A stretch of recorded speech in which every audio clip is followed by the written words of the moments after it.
नहीं वो था मराठी काजू बादाम का आवाज मराठी थोड़ा पीछे ले लो बोलो अरे सबके कैमरे में इधर सर सांगा सबके काय कॅमेरे में रोल आज आपली सव्वीस ओके अध्यक्ष नवीन झाली काय सांगा काय करणार. पहिले शुभेच्छा सर्वांना. मालेगावचे सर्व लोक ज्यांनी मला मत देऊन इकडे पाठवला आणि सेक्युलर फ्रंट त्याचे बानी आसिफ शेख रशीद साहेब आणि सर्व त्यांचे नगरसेवक ज्यांना मला मत दिले त्यांना मी आभार व्यक्त करतो.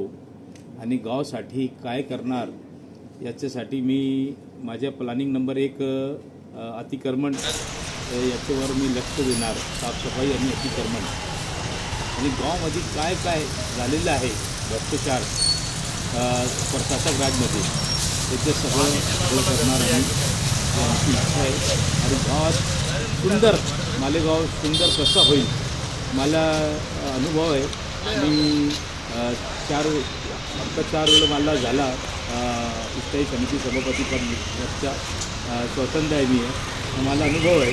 सर्वांना घेऊन गावाच्या काय करायचं काय नाही माझे ते एक सिनियर लोक आहेत त्यांना घेऊन गावचा विकास कसा करायचा आहे. सर्व पूर्ण गावचा आउटर हो सिटी हो सर्वांना मी विकास करणार अशी माझी स्वतःची इच्छा आहे. सर मालेगावचे जे 3 प्रमुख मुद्दे जे आहेत की बेकायदेशीर कचऱ्याचा एक ठेका, दुसरी गोष्ट वाढती पाणीपट्टी घरपट्टी आणि स्वच्छता याच्यावर तुम्ही कसं लक्ष देणार. पाणीपट्टीचा विषय जे होता 5% पाणीपट्टी जी वाढलेली होती त्याला आता आयुक्त साहेबांनी इष्ट दिलेलं आहे. आम्ही गव्हर्नमेंटचा प्रयत्न करू ते काम स्वरूपात बंद करण्याचा प्रयत्न करू आणि जे कमी जास्त पट्टीचा मामला आहे त्याच्यावर भी आम्ही मीटिंग घेऊन त्यांना ते विषय संपणार आम्ही त्याची. हिंदी में बोलो अर्थसंकल्पामध्ये त्याशी बजेट मांडलं गेलं. त्याच्यामध्ये एका प्रकारे एकीकडे महापालिकेला मिळणारं उत्पन्न कमी आहे, खर्च जास्त आहे, तर ह्याचं ताळमेळ आता तुम्ही स्थायी समितीचे अध्यक्ष झाल्यानंतर हा कसा घालणार. इसके लिए हम लोग जो है बैठ कर हम लोग सब सीए लोगों को हमारी शेख आसिफ साहब की मुस्तकीम डिग्निटी साहब की हमारी सबकी मीटिंग हुई. हम लोग ने बैठ के इसके ऊपर चर्चा किए. मालेगांव के अंदर सीए लोगों को बुलाकर इसके ऊपर बैठ के हम लोग इनसे सब राय मशवरा करेंगे क्योंकि हम समझते हो कि हम लोग काम करने वाली टीम है. शहर के अंदर काम करना विकास करना ये हमारा पहला प्राधान्य रहने वाला है. इसके लिए आवक कैसे बढ़ेंगी इसके लिए इन लोगों ने आवक पूरा खाली करके दिया. हमको खजाना शहर के लोगों की हमारे से आस है कि हम काम करेंगे और उसके लिए हम लोगों के लिए आवक किस तरीके से बढ़ेंगी. देखो जब काम करने की लोगों की इच्छा है तो हम लोग भी काम करेंगे. बहरहाल आवक रहेगी तो काम करेंगे. लोगों से हम भी अपील करेंगे भाई आप लोग भी घर पट्टी पानी पट्टी वगैरह जो भी आपके तरफ बकाया है, स्कूलों के किराए बाकी है, बड़ी बड़ी स्कूलें गवर्नमेंट कॉरपोरेशन ने जो देकर रखी है इनको ये किराया भरते नहीं. हम लोग जब्ती की कार्रवाई करेंगे. इसके अंदर कोई कंप्रोमाइज नहीं. शहर अगर चाहता है हमारे से काम लेना तो हम लोग काम की बुनियाद के ऊपर जो है बिल्कुल सख्त रवैया इख्तियार करने वाले हम लोग इसके ऊपर. सर मालेगांव की बात की तो 4 प्रभाग आते हैं. 4 प्रभाग आते हैं तो इसमें एक जो प्रभाग है उसकी रिकवरी 1 नंबर पे आती है, बाकी 3 जो प्रभाग है इनकी रिकवरी आती नहीं, ऐसा बोला जाता है. एक चर्चा भी है. और जैसे आपने अभी कहा कि जो स्कूल वगैरह है तो बहुत से पॉलिटिशियन जो है उनकी वो स्कूल है उन्होंने कुछ लिया है तो उनसे रिकवरी कैसे करेंगे आप. देखो पहले तो मैं आपके चैनल से भी बोल देना चाहता हूँ और इसके लिए शेख आसिफ साहब भी बहुत सख्त है. हम लोगों ने बैठ के बात करे. सबसे लोगों से मैं यही अपील करूँगा. सबसे पहले कारपोरेटरों को मैं ये कहूँगा कि अगर आपके पास अतिक्रमण आपका खुद का है तो पहले निकाल लेना. इसमें नो कंप्रोमाइज़.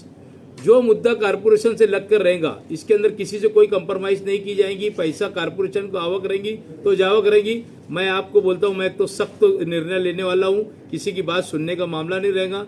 पैसा वसूली आएंगी तो हम शहर का काम करेंगे, नहीं तो हम काम कैसे कर पाएंगे. इसके लिए किसी की स्कूल है ये हमको कोई लेना देना नहीं. हमारे लिए कारपोरेशन की आमदनी 1 नंबर के ऊपर है. हम कारपोरेशन की आमदनी के लिए हम लोग ये रहेंगे. कारपोरेशन की आमदनी है तो हम काम करेंगे, उसमें सख्ती बरकरार रखेंगे. एक साहब 1 नंबर प्रभाग से 5000 लोगों ने घरपट्टी का वो दिन यहाँ पे विषय में आया था कि 5000 लोग तो फिर पट्टी बांटी ही नहीं गई है. तो 1 नंबर प्रभाग से कैसा वसूली करेंगे.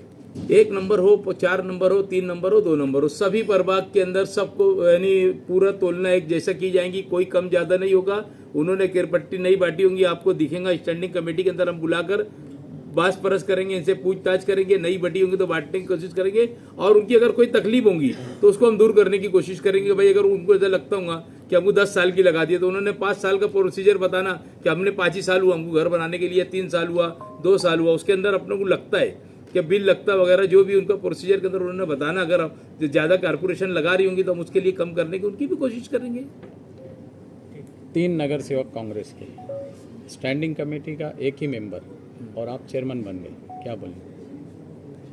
ये तो देखो शहर के लोगों की दुआ है और अल्लाह के फजल करम से कि हम लोगों ने इलेक्शन लड़ा।